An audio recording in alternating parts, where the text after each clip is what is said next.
One of the most difficult financial goals is to get the goalpost to stop moving. When have you had enough? You've made a lot of money, but he makes more in a single day than you may have made that whole time that your book has been published.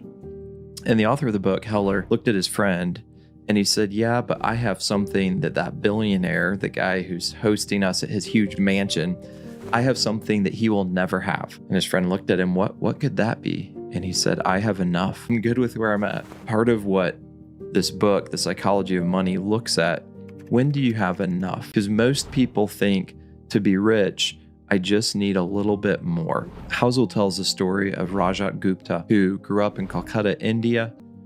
So he ended up going to prison for something illegal, insider trading, when he already was worth $100 million. The author points out that if you had $100 million invested, and if it even averaged just 5%, which historically the stock market, if you reinvest dividends, averages closer to 10%, but even at 5%, that would earn you $600 an hour, 24 hours a day, 7 days a week. For most people, doesn't it seem like $100 million would be enough?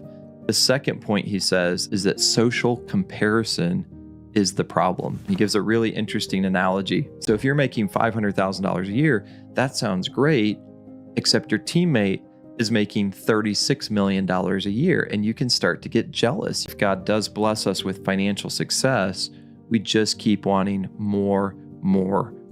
And that's why Housel titles chapter 3, Never Enough. The third point he makes is that enough is not too little. And at some point you have to realize I've made enough, because it's easy for the millionaire to want the 100 million. And when you get the 100 million to want the billion, instead of realizing I'm happy, I'm satisfied, I'm content with what I have.